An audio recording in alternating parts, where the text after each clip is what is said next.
Jeffrey Winthrop and I were sitting in the register office to get a marriage certificate when he was called away by a phone call. He left me with just one sentence. Something urgent has come up. Let's reschedule getting the certificate. He hurried away, leaving me alone in the marriage registration office, surrounded by couples. All because his childhood sweetheart had fallen down the stairs and sprained her ankle. A little while later, he sent another message. Vicky's problem is a bit serious. I need to stay with her. Let's postpone tomorrow's wedding ceremony. This wasn't the first time Jeffrey had abandoned me in favor of Vicky Payne. This time, I didn't react, as I had in the past, getting jealous, sulking, and then compromising. The staff member looked at me sympathetically and asked, "Miss Wood, you still like to proceed?" I took out my phone and sent a text to the man who owed me a promise. Yes, I would. Ding. On the waiting chairs in the register office lobby, staring at the reply on my phone. Wait for me. I'll be there in 20 minutes. Just as I was lost in thought, my mom called. Claudia, have you and Jeffrey gotten your marriage certificate? Come to the Marine Hotel. Both our families are having dinner together. Hearing my mom's words, I remained surprisingly calm. Mom, we didn't get the certificate. Vicky twisted her ankle, so he went to the hospital with her. I wasn't particularly upset because it had happened too many times. I was used to it. My mom was furious when she heard this. She had been a force to be reckoned with in the business world for years and hadn't lost her temper like this in a long time. Changing the time. Does he think he can just change it on a whim? We've invited distinguished family friends. Are all these people just playing house with him? If this gets out, he should think about you. She suddenly paused for a moment. Then she seemed to remember my persistence and compromises over the past few years. She sighed. Claudia, what do you think? Mom respects your decision. My previously calm expression crumbled upon hearing these words from my mom. I hung up the phone. Over the years, I had done many foolish things for Jeffrey and compromised many of my principles for him. We met, got to know each other, and fell in love during university, spending a wonderful time as students together. After graduation, since both our families were local, we started planning our engagement. Everything seemed to be going so smoothly. For a while, I thought I was the happiest person in the world until Vicky Payne appeared. One day after our engagement, we had planned to watch a movie together, but as soon as we met, he was called away by a phone call. From that point on, him being called away became the norm. He explained to me his childhood friend had returned to the country and he needed to pick her up. Her family had gone bankrupt. Her parents had died in a car accident, leaving her as the only orphan. She was in a pitiful state. Her parents had been very kind to him when they were alive. Her name was Vicky Payne. From that day on, Jeffrey was frequently called away, and the time we spent together became less and less. He loved Lego, so I spent a fortune buying a limited edition set and painstakingly assembled it over half a month before eagerly presenting it to him. Seeing his joy, I felt satisfied, too. However, what he liked, Vicky also liked. She asked him for it with a grin, and although he was reluctant, he gave it to her. When I found out, I was heartbroken and cried in secret. The next time we met, he explained, she's a friend. It's hard to refuse her. Don't overthink it. I don't have any other feelings for her. I'll build you one another day. Just like that, I was placated. He was a very good person, considerate and attentive to everyone. About 6 months into our engagement, we went hiking with friends, and Vicky was unexpectedly among them. This wasn't the first time I had seen her, but it was the first time I clearly understood her intentions. Halfway up the mountain, we two fell slightly behind, and Vicky suddenly bumped into me, seemingly by accident. We both fell off the steps and rolled down the hillside. My arm hurt terribly. I couldn't lift it at all. I turned my head to look at Vicky, confused and angry. But she leaned in close and whispered in my ear, "Claudia, if I said you bumped into me, who do you think Jeffrey would believe? Would he help you first or me?" When Jeffrey and a few friends heard the commotion and hurried over, I saw Vicky quietly sobbing with tears in her eyes. Claudia, maybe she was tired from climbing and lost her balance, accidentally bumping into me. She then glanced at me timidly. I wanted to explain and looked up at Jeffrey, but suddenly felt frozen in place. He didn't believe me. He picked up Vicky and looked down at me. "Claudia, don't be unreasonable, right? Just because I had made a fuss about Vicky a couple of times before. Now, everything was my fault.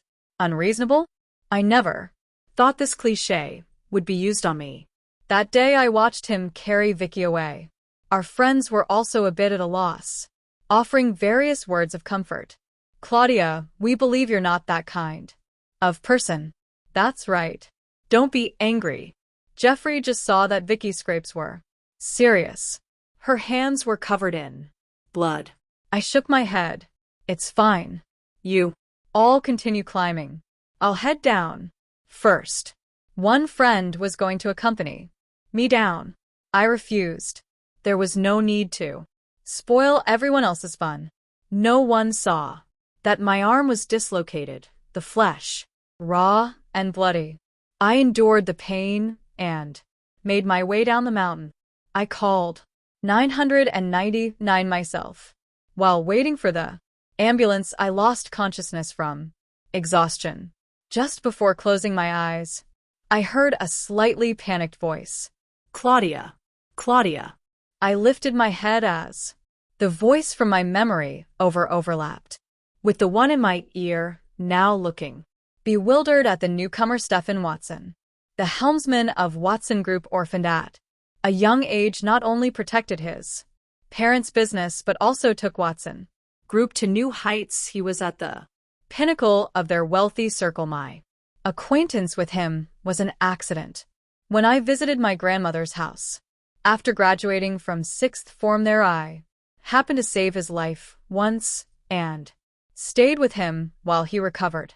When he left, he gave me his contact information and promised to grant me one unconditional request within his power in the future. After that, our families would occasionally interact, and we would often meet, gradually becoming familiar. When did we grow distant? It seems that since I told my family about my relationship with Jeffrey Winther, we hadn't seen each other for 2 or 3 years. When I sent him a message, I was actually nervous. After all, he was unpredictable and aloof. But looking at the entire circle, he was the only one I could think of. The Winther family's influence was not small. And, besides him, no one would dare to marry me at this time. I didn't know if he had changed his contact information. I didn't know if he still remembered that promise. So now, looking at this cold and handsome man before me, wearing a tailored suit, seemingly having rushed over from a business engagement, my eyes reined slightly, my vision gradually blurred by tears. I seemed to hear Stephen sigh, reaching out to gently wipe away the tears on my eyelashes. "Why are you crying? Didn't you ask me to come and register for marriage?" Having second thoughts, I shook my head and pulled him into the register office. Amidst the staff surprise, we handed over our documents, and it was done in just over 10 minutes. So, getting married was this quick. But even for these 10 or so minutes, Jeffrey Winter wasn't willing To wait with me. or perhaps he wasn't willing to let his little childhood sweetheart wait. Standing at my front door, I stared at the marriage certificate in my hand. I took a deep Breath. As soon as we left the register office, Stefan hurried away. He Mentioned something about an important government tender he couldn't miss and needed to rush to. Before leaving, he looked at me with deep eyes. Don't worry, the wedding ceremony tomorrow will go ahead as planned. I nodded. When? I texted him earlier. I had explained everything in detail. As I was about to call my driver, my phone rang. It was Jeffrey. His voice, as always, was gentle when I answered. Claudia, I'm sorry. I thought he was apologizing for leaving me at the register office and canceling the wedding. Just as I was about to respond, Vicky Payne's sweet voice came through. Claudia, I'm so Sorry. I accidentally ruined your wedding dress. I'm really sorry, Claudia. Then came Jeffrey's soft, comforting words. It's all right. Don't cry. Claudia isn't the type to make a fuss about these things. Then he spoke to me again. Claudia, since tomorrow's wedding is canceled anyway, I'll take you to choose an even better dress another day. I didn't want to say anything more. I felt exhausted and drained. I didn't ask why they weren't at the hospital, but instead in the new house where my wedding dress was kept. I didn't ask if Jeffrey had forgotten that the dress was one we had designed together since university, with special meaning. I didn't ask anything. There was no point anymore. I was already married, wasn't I? The time I spent with Jeffrey, I won't deny, was happy. During university, it was even blissful. I also won't deny Jeffrey's sincerity towards me. Eyes don't lie, but that sincerity wasn't reserved for me alone. Ever since Vicky appeared, I was no longer his favorite. I still remember one gathering, because I'm not good with alcohol. I felt a bit tipsy after a few drinks and went to the L. When I came back, I overheard that drunken statement. Jeff, I won't marry anyone but you in this life. The room fell silent for a moment after those words. Everyone knew Jeffrey was engaged.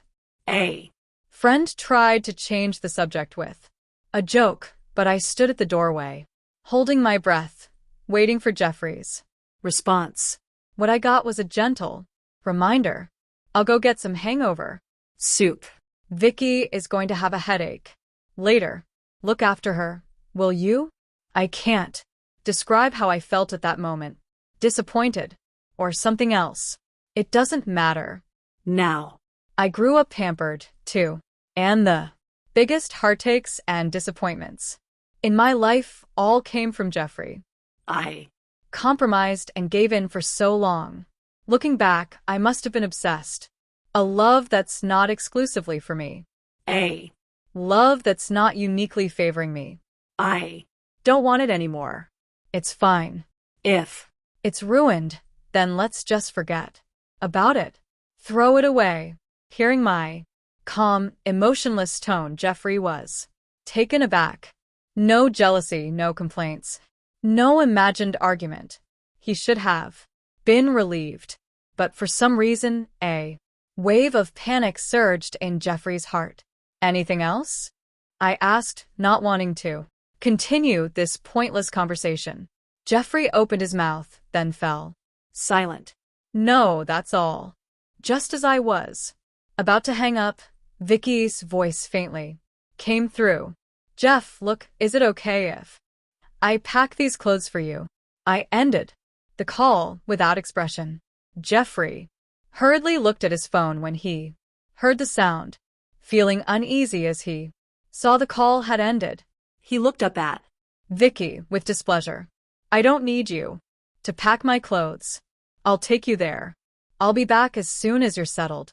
Vicky's eyes instantly filled with Tears. Jeff, I only have you now. R. You going to abandon me too? Not care about me anymore? Jeffrey's eyes softened. I won't stop caring for you. But Vicky, you need to learn to be independent. I'll take you there, but I'm getting married, too. If it weren't for your urgent injury, I would be marrying Claudia tomorrow. A flash of hurt crossed Vicky's eyes, then turned to determination. As I watched the Maybach pull up in front of me, I stepped aside, slightly puzzled. The car came to a stop. A man in his 40s got out And approached me. He smiled warmly. R. You Miss Brown? I nodded. And you are? It turned out he was the driver Stefan had sent to take me home. I couldn't help but smile to myself. Perhaps this marriage wouldn't be so bad after all. When I arrived home, I was greeted by my mother's exasperated scolding as she seemed to be gathering steam. I quickly pulled out the still warm marriage certificate, successfully quelling her anger. Dad, sitting by the piano, gave me a thumbs up. I lifted my chin proudly. Mom muttered, but I thought that Winthrop boy was going to HM. Mom's eyes widened as she looked at the certificate, then at me, then at Dad. What's this? Seeing my usually decisive mother in the state, Dad came over too. After seeing the name and photo on the marriage certificate, he wore the same expression as Mom. What the hell? I Calmly sat down on the sofa and asked the housekeeper for a glass of lemonade. Mom and Dad sat down beside me, carefully asking, Darling, what's this about? I nodded. Mom. Dad, I'm not marrying Jeffrey Winthrop anymore. I Wouldn't be chasing after him anymore, getting jealous or throwing tantrums. As I finished speaking, my parents' faces showed surprise, then a hint of joy. Darling, have you come to your senses? I nodded solemnly. Yes, I've already registered my marriage with Stefan. Dad's face instantly lit up with Joy. You should have realized sooner. Darling, that Jeffrey Winther is all looks and no substance. A right player. I never liked him. Mom waved the marriage certificate. But darling, what about tomorrow's wedding? I looked up at Mom. The wedding will still go ahead. Tomorrow. This marriage still needs to happen. The Brown family has been in business for generations, and I can't let our reputation be ruined by my actions. After graduating, I didn't join the company. I've already humiliated myself enough by chasing after him for so long, getting jealous and arguing. After dinner, I sorted through the wedding gifts sent over by the Winthrops. Jeffrey had put a lot of thought into our wedding, carefully selecting the best gifts. He had been so attentive, yet in the end, he still abandoned me for Vicky. My phone rang. I opened it to see it was Jeffrey. The October evening had grown chilly, with stars twinkling in the night sky. A Gentle breeze carried the fragrance of flowers and greenery from the garden, creating a pleasant atmosphere. I opened the gate and immediately spotted the man standing under the streetlight. He Looked just as he did when we first met. Handsome features and a clean, refreshing aura. When he saw me, his eyes seemed to light up. He was truly captivating. I couldn't help but marvel inwardly at the man I had fancied for years. Claudia, have you eaten? He Asked. I nodded. Did you come here for something? Jeffrey glanced at my expression. Claudia, I'm sorry about Today. I failed to keep our appointment. I replied coolly. It's all Right. I'm used to it. After Claudia had hung up the phone, Jeffrey began to feel uneasy. All afternoon he felt as if he had lost something, so he wanted to see her before flying to North America. Now. Looking at Claudia's calm demeanor, he couldn't tell if everything was fine or Not. After a moment's thought, Jeffrey said to me, Claudia, are you angry? Are You upset that I left you alone at the register office and postponed our wedding? You see, he knew I would be angry, but he did it anyway. why? Probably because I'm pathetic. Every Time he abandons me for his dear Vicky, I get angry and make a fuss. but I Always forgive him because I like him so. much. Jeffrey knows how much I like him. So, the favored one takes advantage, but He's always stingy with showing that. favor to me. Seeing my increasingly cold expression, Jeffrey assumed I was angry, which actually made him feel relieved. A Hint of secret joy flashed in his eyes, thinking that if I was just angry, he could explain and coax me and everything would be fine. Jeffrey ruffled my hair, withdrawing his hand before I could dodge. Claudia, Vicky's ankle injury is serious. She needs treatment from a specialist in North America. It's Urgent. The surgery must be done within 48 hours or there could be lasting effects. That's why I need to accompany her. I couldn't hide the mockery in my eyes. What? Are there no other people in the world? Our assistants and caregivers all dead? Does it have to be you? Can You just disregard our family's wedding plans? Jeffrey's eyes showed disapproval. Claudia, you're the only one in my heart. Don't make a fuss. I Just see her as a sister. I'm worried about her being alone in a foreign country Once I've settled her in, I'll come right back? Claudia, when I return, I promise to give you an even grander wedding. I wanted to ask him if he knew what changing our wedding date for Vicky's sake would do to me. But before I could voice my thoughts, his phone Rang. It was Vicky with her personalized ringtone. She had even bragged about it to my face when Jeffrey heard about it. At the time, he had casually said, Claudia. She said that herself on my phone when she was in secondary school. You can set 1-2 if you want. I'll know it's you as soon as I hear it. at That moment I thought, so early, huh? For Jeffrey, Vicky could freely use his phone. For Jeffrey, Vicky had always been special long before I came along. Even though I had been in his life earlier, Jeffrey's favoritism had always been for Vicky. I was never the only exception. I didn't set a ringtone. I Didn't want something that belonged to someone else. Looking back now, it's almost funny. It's as if I'm the third wheel. After all, he's the man I've liked for so many years. When I came downstairs and saw him, my heart still skipped a beat involuntarily. Now, huh? I watched him answer the phone, listening to Vicky's whiny voice on the other end. Jeff, where are you? The plane is about to board. Jeffrey soothed her gently. Vicky, be good and sit still. Mind your foot. I'll be there Soon. After coaxing her for a while longer, he hung up and looked at me a bit awkwardly. He glanced at the time.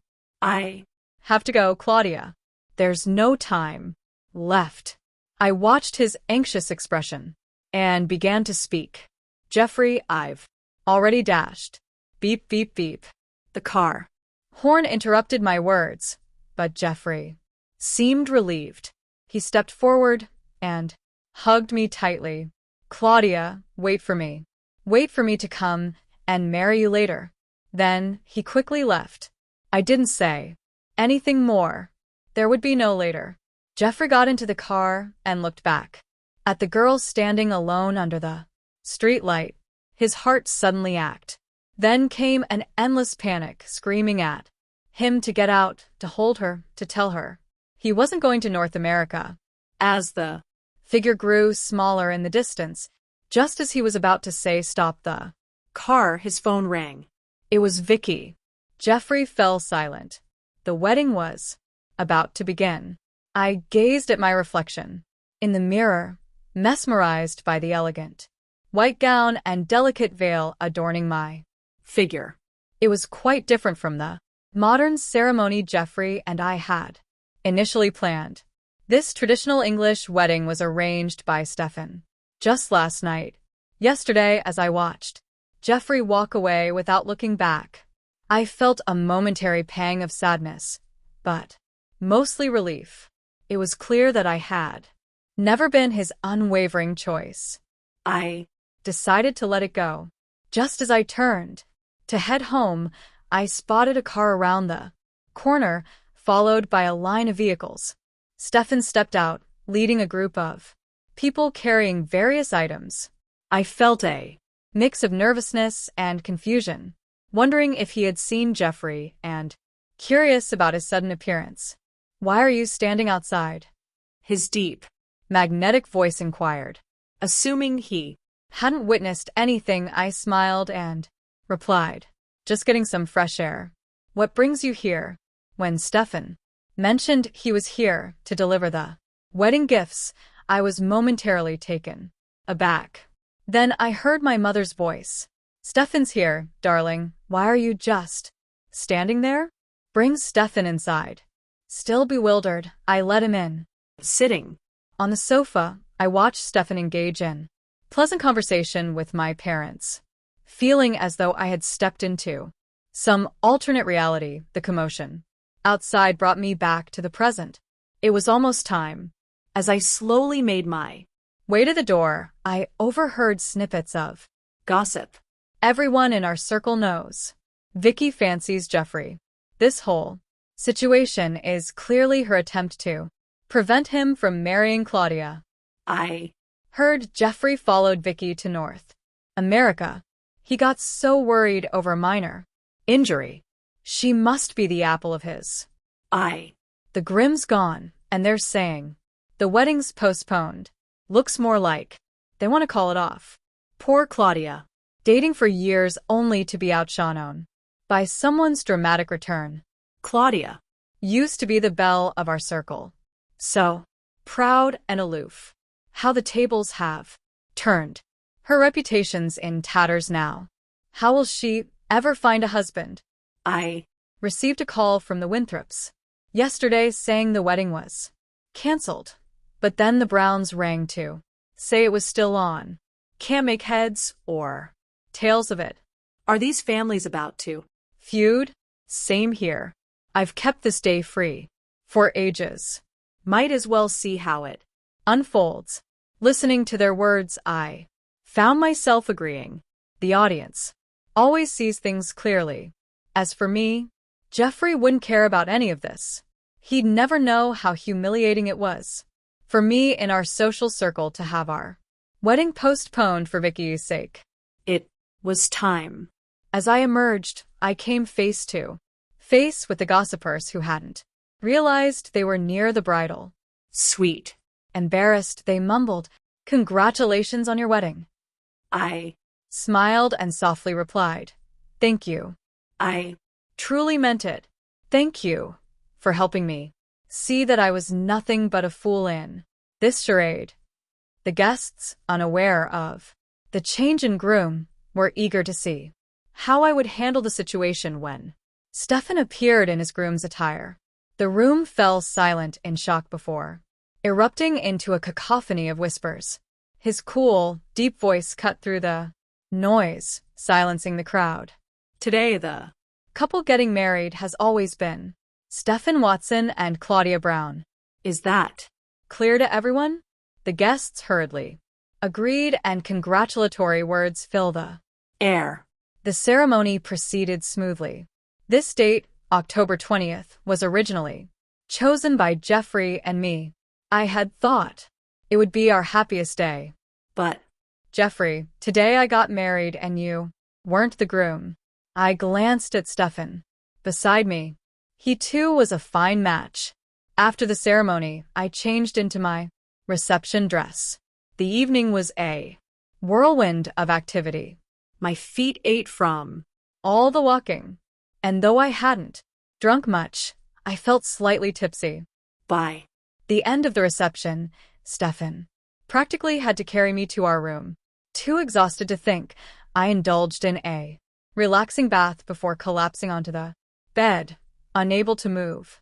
Who knew getting married could be so tiring? The door Opened, and I saw Stefan enter the bathroom with his sleepwear. I sat up, abruptly, suddenly remembering I wasn't alone in the room. This was my new husband, and tonight was our wedding night. The thought made my cheeks flush. When he emerged from the bathroom, I snuck a glance, relieved to see he was decently covered. I felt him approach, my hands unconsciously gripping the bed sheets tighter. He came so close I could feel his warm breath on my ear, followed by a soft chuckle. I looked up, meeting his eyes filled with amusement. He Gently pried my hands from the sheets. Don't grip so hard you'll hurt yourself. I awkwardly averted my gaze. Stefan stood and walked to the other side of the bed. Our marriage was rather sudden. I know you're not fully prepared. We'll take things slowly. I Won't change my mind. Don't worry. I Nodded, aware that he knew about my history with Jeffrey and the insecurities it had left me with. Unexpectedly, I felt a wave of emotion wash over me. Marrying him so hastily, I don't know if I would regret it in the future. But for now, I felt only one thing safe. Sharing a bed with a man I barely knew in an unfamiliar place. I Thought I'd have trouble sleeping. Surprisingly, I fell asleep quite quickly. the next morning when I woke up, I drowsily nuzzled against what I thought was my pillow. The feeling was off. As my senses returned, I quietly let go and glanced up, only to see a pair of clear, deep eyes looking at me. With a hint of amusement, my cheeks instantly flushed red, and I hurriedly sat up. I'm sorry. I'm sorry. I'm a Restless sleeper. Stefan raised his hand and gently ruffled my hair. It's all right. no need to apologize. We're married after all.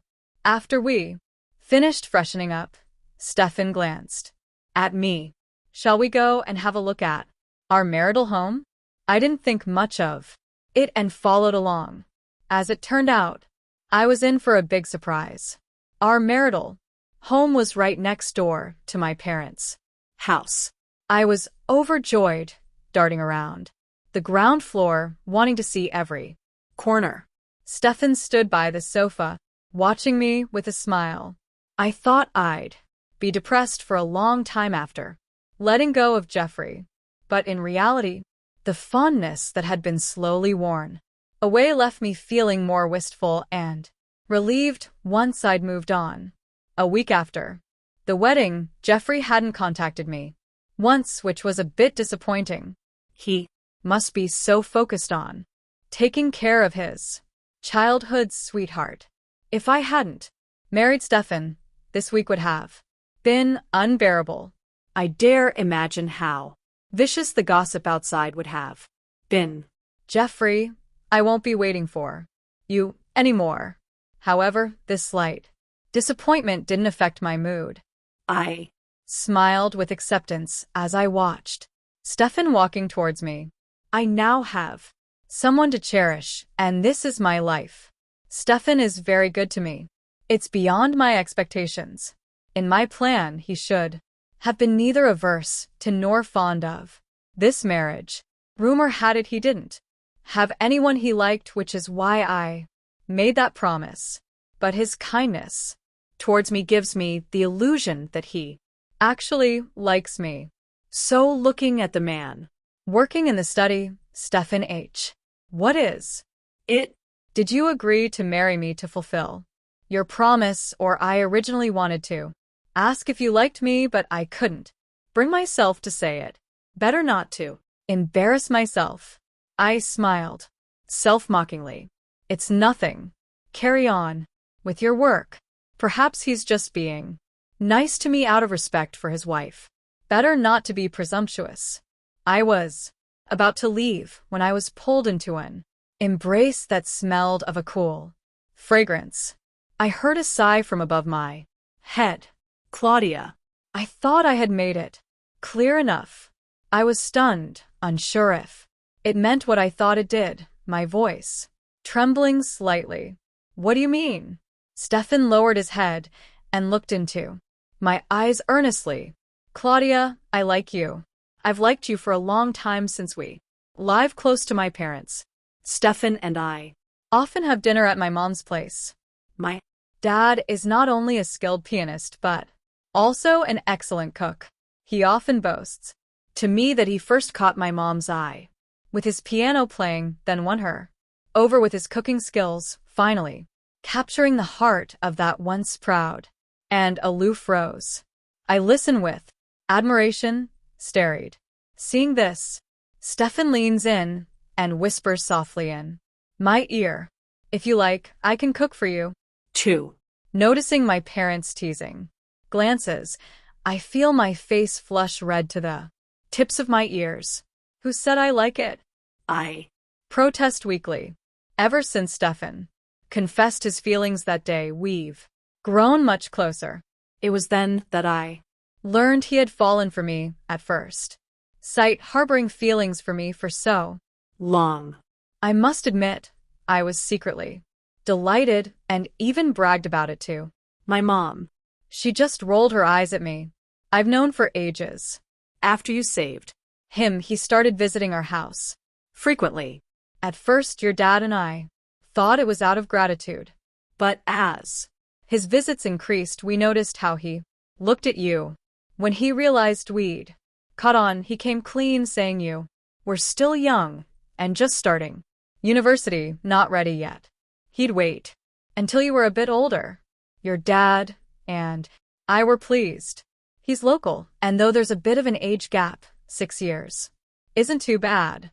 If you married him, you'd be the lady of the house with no worries about in-laws or relatives. But then, just as we were appreciating his thoughtfulness, you announced in your second year that you were dating that winter boy. Your dad and I were both angry and embarrassed. When you announced your relationship, he came to our house once. he said that since you Had someone you liked, he'd step aside and asked us not to tell you. After that, he stopped visiting, though he still sent gifts. With such a perfect example, how could we approve of that, Jay? What's his name? Apart from his good looks, what did he have? Indecisive, easily swayed, complicated family situation. If it weren't for how he treated you, we wouldn't have let him set foot in our house. And even that one good point, she trailed off. How long has it been, and he's already cast you aside? We've tried to talk sense into you so many times, but it's like you're under a spell, not listening. The wedding postponed just like that, and all for his little childhood friend. I had come to brag, but I hadn't expected all this. No. Wonder my parents didn't say much when Stefan and I registered our marriage, and why they seemed so familiar with him. But now it had turned into a lecture about me, as I saw my mom getting more and more worked up about to lose her temper. I had a quick idea and pointed towards the door. Stefan. My Mom stopped mid-sentence, and I quickly darted out of the room. After looking around and not seeing anyone in the living room, I went outside. I spotted Stefan and my dad having tea in the small pavilion in the garden. I walked over to them. Without a word, I tugged at Stefan's arm, ready to leave. though Confused, Stefan stood up, following my lead. He glanced back at my dad, who waved his hand dismissively, and then left with me. I clung to his arm as we Walked. noticing my low spirits. Stefan asked softly, "Are you upset?" I shook my head, not knowing what to say. He Raised his hand and pulled me into an embrace. Just then, an angry voice rang Out. What are you doing? I turned my Head to see Jeffrey returning looking travel worn. He was staring intently at Stefan's hand holding mine. I remained silent, noticing the bloodshot eyes and Vicky standing delicately behind him. I Buried my face in Stefan's embrace, not seeing this. Together with Vicky, they supported Jeffrey to the car. Without looking back, I held Stefan's hand and walked towards home. Claudia. This is the first time you've taken my hand on your own. Hearing his magnetic voice filled with a smile, I bit my lip with red and ears and said, "What? Am I not allowed to?" His smile grew even more affectionate as he said, "Of Course you are. only you are allowed." Back home, I asked him about what my mother had told me. Stefan nodded. At That time I was thinking, I've been hanging around you for almost a year, and you still haven't fallen for me. it. Seems I'm really not to your liking. I Quickly shook my head. It's not that. Just didn't dare to have any improper thoughts about you then. I thought you were a big shot and wouldn't like someone like me. Stefan smiled. not. Disliking him was good enough. They Would take it slow from here. That day, I also learned a secret. The person who saved me at the foot of the mountain when Jeffrey and Vicky went hiking. It was Stefan, doing good deeds without leaving his name indeed. Later, I heard from a friend that Jeffrey had been hospitalized with a fever. I thought I Wouldn't see him again for a while until the housekeeper told me someone had been standing outside for a long time saying he wanted to see me. I nodded, knowing we needed to clear things up. Please, show him in. Seeing Jeffrey's flushed cheeks, I knew he had come despite his fever. I gestured for him to sit down. Is there something you want to say? Jeffrey licked his dry, fever-chapped lips. Claudia, please let me explain. I Don't have feelings for Vicky. I only look after her because her parents were kind to me when they were alive. now. That she's on her own, I just see her as a sister. It's you I care for.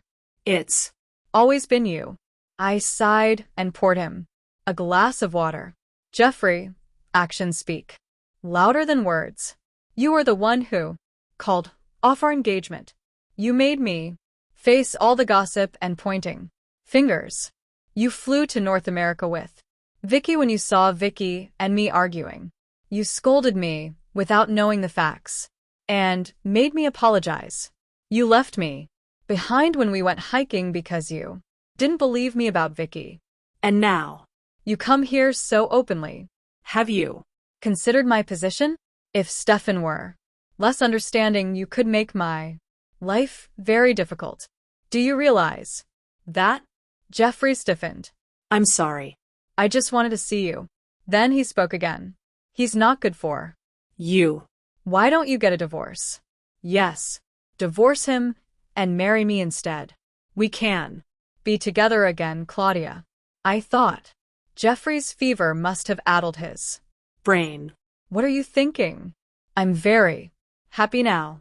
I'm not getting divorced, Jeffrey mumbled. If I hadn't left, you would have been my wife. Mine? I stood Up. Marriage isn't a game, Jeffrey. You Should go now. Let's leave things as they are. He refused, his voice and bitter. So, Stefan Watson is such a good man. Is he the one you married? We were together for so long and you don't trust me, but you trust him? I looked at him and said slowly and clearly, whether I trust him or not, I certainly don't trust you anymore. Ever since Vicky came back, you never once firmly believed in me or stood by my side. Whenever there was a choice between us, I was always the one left behind.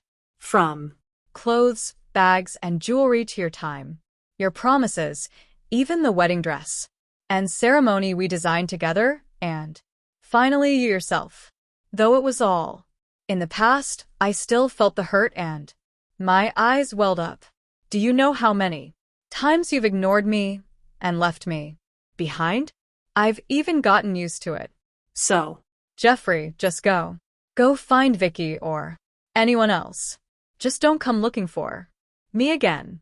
I didn't pay attention to when he left. When Stefan came home, I told him what had happened. He listened, quietly, without much reaction. Finally, he just said, I had expected him to ask more questions. Seeing my puzzled expression, he slowly explained, Claudia, I know your temperament. When You sent me that message about going to the register office. I knew you had already let him go and wouldn't choose him again. I was stunned, then smiled. Is that so? But, Mr. Watson, you're holding your papers upside down. Stefan froze for a moment, then turned the documents the right way up with a rice smile, and we laughed together. A few days later, while shopping for clothes with my mom, we ran into an old family friend who immediately started gossiping with her. Apparently, after Jeffrey recovered from his illness, he locked himself in his room and started drinking heavily. He wouldn't open the door for anyone. That was until someone sent him a voice recording revealing that Vicky's foot injury wasn't nearly as severe as claimed. She had bribed the hospital to falsify her medical records. Jeffrey confronted Vicky, and they had a massive row. He cut off all her financial support and blacklisted her in the industry. It turns out Vicky hadn't even finished her degree while studying abroad, without proper qualifications. And now blacklisted, she's struggling to make ends meet. Jeffrey's grandfather disapproved of his poor judgment and temperament. Considering it embarrassing, he demoted Jeffrey to a subsidiary company in a remote town, effectively crushing any future ambitions he might have had for power within the Watson Group. I never expected to see him again before he left. We met at a party where I was attending with Stefan. The atmosphere was bustling and Stefan was caught up in socializing. Unable to break away, I decided to step out for some fresh air. It wasn't long before I saw Jeffrey standing beside me. He looked noticeably thinner and more haggard. Claudia, I'm leaving in a couple of days. I came today just to see you one last time, he said. I see. I wish you all the best, I replied. Jeffrey's eyes re-ened, his voice. I've been thinking a lot these past few days. I've been terribly wrong. For so long, causing you so much pain. I'm sorry, Claudia. I'm truly sorry, I nodded. Yes, it's all in the past now. Have you finished? Jeffrey pressed his lips together, his voice choked. Yes, we stood in silence for a long while. Back in university, we always had endless conversations. After graduation, during our rare moments alone, I was the only one with endless things to say. Now, I remained silent, and he didn't know what to say either. We had finally reached the point of having nothing left to say to each other. I turned and walked away, following my own path towards the light at the end. There, I saw Stefan in his bespoke silver gray suit leaning casually against the staircase. Hearing my footsteps, he looked up. His cold, indifferent gaze instantly softened with warmth. I thought to myself, I am still fortunate. After all. Ring, ring, speak, a cold voice answered. Mr. Watson, it was you who told me to come back and hook up with Jeffrey. Now I've been blacklisted and ended up like this. You can't just abandon me. I merely pointed out a clear path for you. It's your own doing that led you to the state. His tone was mocking. Watch your mouth or else. After hanging up the phone, the man turned and embraced the sleeping woman, kissing her gently. No more. I'm sleepy. A soft voice with a hint of huskiness protested. The man's eyes filled with tender amusement as he said, "All right, baby. Sleep well."